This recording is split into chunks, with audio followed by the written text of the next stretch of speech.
right, good evening, ladies and gentlemen. Ooh, this is the second show. I get to just yell at people this weekend. This is wonderful. Oh my God. So, first question for the audience. Who out there has seen a sideshow before? Ooh, lots of hands, lots of hands. Now, even more importantly, who has never seen a sideshow before? Who was in for a big old surprise? Ooh, all right, miss. You're going to come up here. You're going to be my new best friend for the next 5 minutes. She doesn't talk, though. She doesn't talk. It's okay. She doesn't need to talk as long as there are eyes in her head and, well, ears as well. She will be of use to me. Hello, my dear. Even though you don't talk, can you sign your name? She really can't. Does she actually not talk? Her name's Jenna. All right. Pleasure to meet you, Jenna. So, what's going to happen here, Jenna, is I'm going to hand you this screwdriver here, and I'm going to hand you this nail here. You're going to check them out just to verify that they are solid steel. They do not collapse. No trickeries involved. They are not foam rubber. This is no joke. Are you satisfied? Fantastic, Jenna. Thank you so much. So what's going to happen is that you're going to hold on to the nail for just a moment. We're going to take this solid steel screwdriver, and I'm going to open up with a little bit of circus tomfoolery for you, ladies and gentlemen.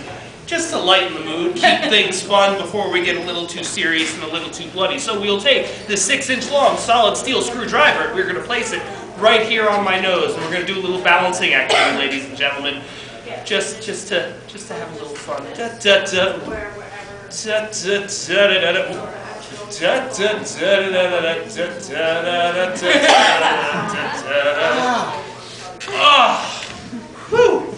Well, you see, folks. Requirement number 1 for working in a traveling sideshow is you need to have a screw loose. So, every once in a while, you need to tighten it back up, just a couple of turns and get it right back to factory. Now, Jenna, this is the important part. I'm going to need you to give me just a hand here and extract this spike from the center of my face. Oh, God, that's it. Thank you so much, my dear. So, moving right along, we have this hammer. We have this nail. I'm going to take this nail and I'm going to use this gigantic claw hammer to drive this nail directly into the center of my face. Note that the nail does not go up the nose. The nail goes directly in.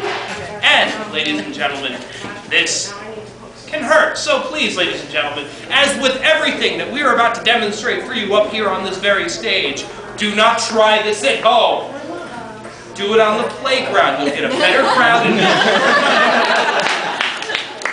So, we will take the nail. We will place the nail directly into the center of my face, and we will do this on the count of 3. Are you ready for this, Jenna? Jenna? I like her. So, here we go, folks, on the count of 3. 1. Oh, that's the wrong end. 2. 3. 1/4 of an inch, ladies and gentlemen. The membranous tissue separate the back of the nasal cavity from the spinal column. If this nail goes too far in, I could seriously injure myself. I could paralyze myself. Heck, I could even die, and it's a hell of a lot more fun when that can happen, right, folks? Yeah! Excellent. So, without further ado and false starts, we make sure the hammer is facing the right way. The nail goes back into the face, and here we go. Ow!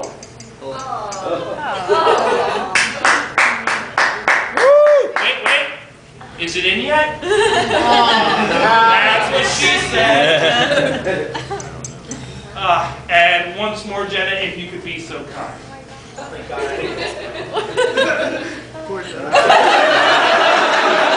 kill him, he still has to pay me.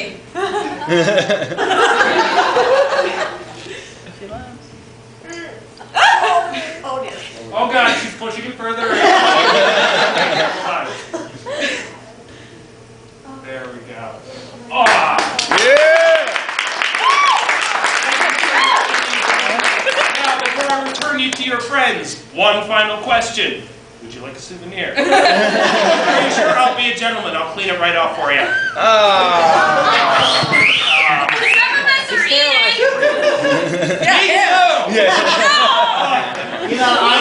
Thank you so much, Jenny. You've been wonderful. Big round of applause for Jenny!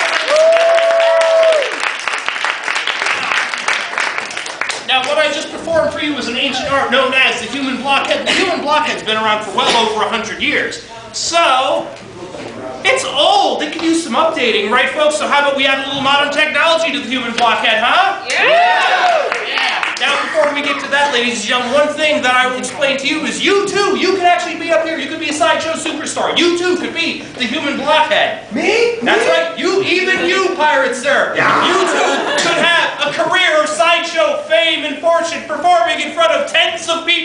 Millions of dollars. All you have to do to perform the human blockhead is drill a pilot hole. Like so. I quit. Oh, man. I like how you sprung for the one with the light. I think I just lost algebra. You didn't need that anyway. So are we having fun yet, folks? Now, Karnevil tends to be a calamitous carny collective. You can't say that 3 times fast. But I am not the only member that is here tonight. We also have the lovely Lady Gypsy. Would you like to see a little bit about what she does? So, first things first, we have... So, ladies and gentlemen, what I have here in my little hand happens to be your common, ordinary mouse trap. I'm sorry if you recognize this. This means you may have a rodent problem or not nearly enough cats. So, what's going to happen is we're going to take this nasty little device that is used to maim, crush, and kill small rodents, and we're going to place it on a very sensitive, very near and dear piece of the lovely Lady Gypsy's anatomy for your amusement, folks. No. This is a family-friendly show. I'm lying, trust me. But, no, we're not going to do that. We save that for the really, really extreme events. No, we will take something else. We will use something like her tongue for this mousetrap. Was that enough for you folks? Yes? So what's going to happen is she's going to stick out her tongue. We will verify to make sure that the tongue is indeed attached. What did you expect? Don't. I'd say, what did you eat? But I had the same thing. So, lean forward. Present the tongue once again. Don't make me check to see if it's real again. We will prime the trap. We will prime the gypsy. The audience is now sitting in rapt anticipation.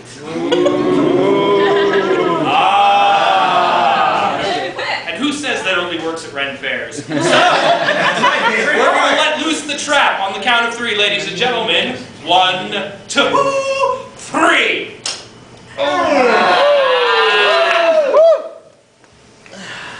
The fabulous iron tongue of the lovely Lady Gypsy, ladies and gentlemen.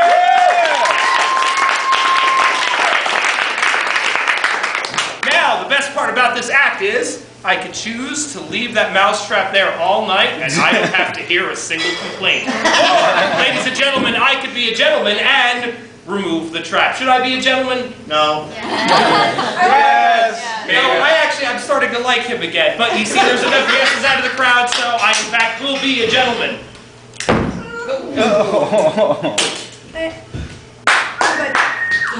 Thank you. But at the Karnevil sideshow, we are a traditional American sideshow. So here in America, we can always do bigger. We can always do better. So let's get a bigger trap.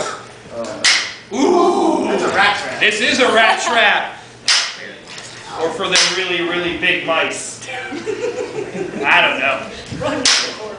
Nobody writes these jokes. We can tell. I can't afford half. So, you can.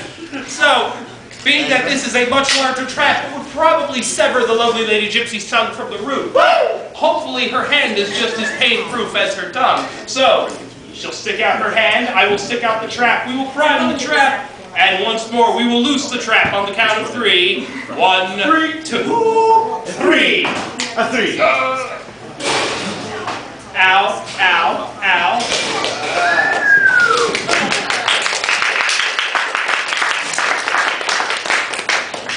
Moving along though, folks, those are teeny tiny little things you could buy at your hardware store, maybe even your dollar store. It is time we went from the toys straight to nuclear. I love mascots.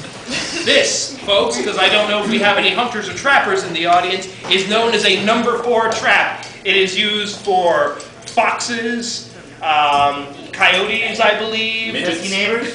Pesky neighbors, yes. What are you saying about gypsy? But It's also a beaver. most commonly, it is a beaver trap.